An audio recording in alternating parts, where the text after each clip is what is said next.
Então, como é que a gente daria o diagnóstico, Jéssica? Então, diagnóstico de acne da mulher adulta. A gente tem que pedir exame para todo mundo? Não. Ou do ponto de vista clínico, a gente já tem alguma segurança para fechar esse diagnóstico? Não, sim, perfeito.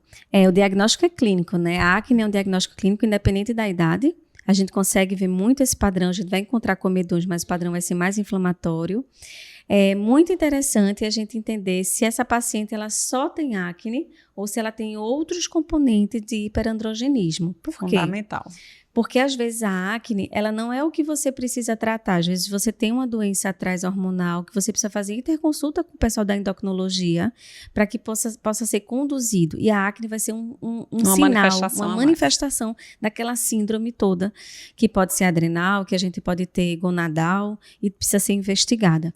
Então, não são todas as pacientes. Eu atendi uma paciente com 25 anos mais, acima disso, com acne, eu vou considerar ela como acne da mulher adulta. Ponto final. E aí, ponto final, deu o diagnóstico.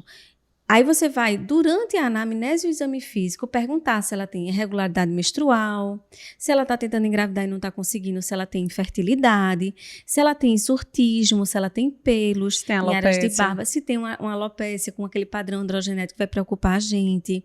Então, a gente vai englobar o paciente nisso.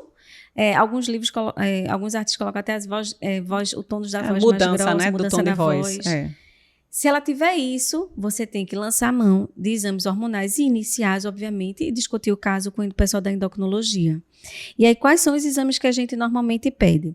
A gente pede 5 exames. A gente pede a testosterona livre, porque ela dá um real sinal do quanto a testosterona está agindo naquele corpo. Pede a testosterona livre, pede a concentração do SDHE, sulfato que é o sulfato de dehidroepiandrosterona. A gente pede o LH e pede o FSH. Isso é como se fosse o início. Sim, a triagem, né? A triagem. E se ela tem esse surtismo, se ela tem essas outras características, a gente vai pensar muito em SOP, porque SOP é muito comum. E a gente pode lançar a mão também de pedir ultrassonografia transvaginal para avaliar o tamanho do volume do ovário e também ver a presença de microcistos nesse local.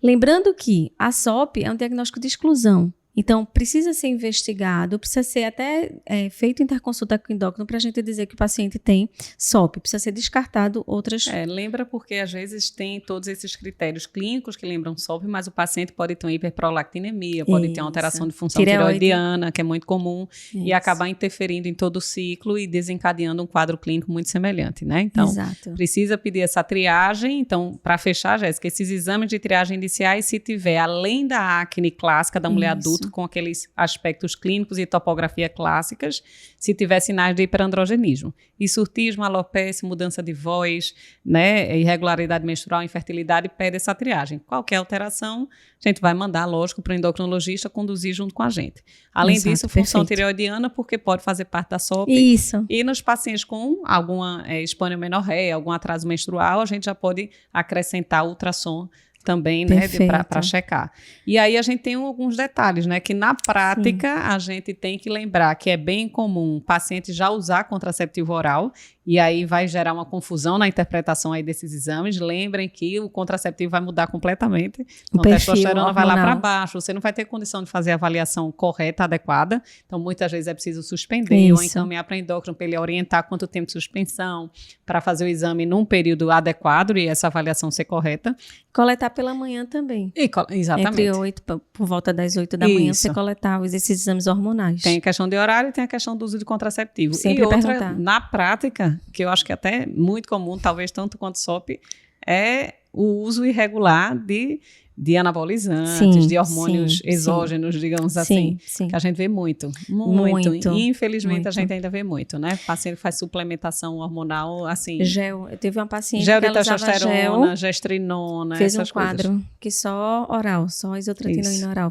Já vem com aquela voz alterada, né, com hipertrofia muscular, além do padrão, assim, que a gente vê na boa parte das pessoas, aí vem com acne, vem com queda de cabelo, e aí, lógico que não vai caber todos esses exames. Se uma condição exógena, a gente vai precisar orientar suspender, muitas vezes dividir a responsabilidade com o colega endocrinologista para conduzir esse desmame, essa remoção, para voltar para um ciclo fisiológico mais normal. Mas, infelizmente, é uma coisa que a gente tem visto muito frequente. Muito. E aí a gente tem aqui um fluxograma que a gente tem nos artigos, que é justamente reforçando isso aqui. Se você tem acne da mulher adulta e não tem sinais de hiperandrogenismo, aqui estão os sinais, aí você não precisa, você já pode fazer o tratamento, já pode iniciar o tratamento. Agora, se tiver com sinais de hiperandrogenismo, você solicita os exames, avalia a investigação, que a gente sugeriu também, que são os hormônios que a gente deve solicitar, e ultrassom, e começar a avaliar se é SOP ou se não é suspeita de SOP. Mas muitas vezes, nesse aqui meio, a gente vai conversar com o colega endocrinologista, tá certo? Porque eu acho que a gente tem que pecar pelo excesso para a gente não ficar tratando uma patologia achando que ela é simplesmente cutânea, né? Isso. E perder tempo. Exatamente. Então, a ideia de triagem é essa, não precisa se exceder tanto esses exames, que na maioria das vezes é só acne da mulher adulta. Né? A verdade é essa. Exatamente. Né? Por incrível que pareça, a maioria é Exatamente. isso. Mas a gente tem que estar sempre com a orelha em pé, em alerta, para investigar quando couber, quando for adequado. Que bom que você gostou desse vídeo. Se você se interessa por outros assuntos de dermatologia e gosta de acompanhar pequenos vídeos, vou te indicar esse aqui. Várias pessoas já assistiram e gostaram.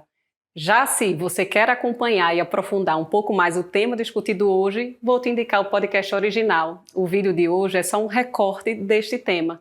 Então, acompanhe e espero você lá.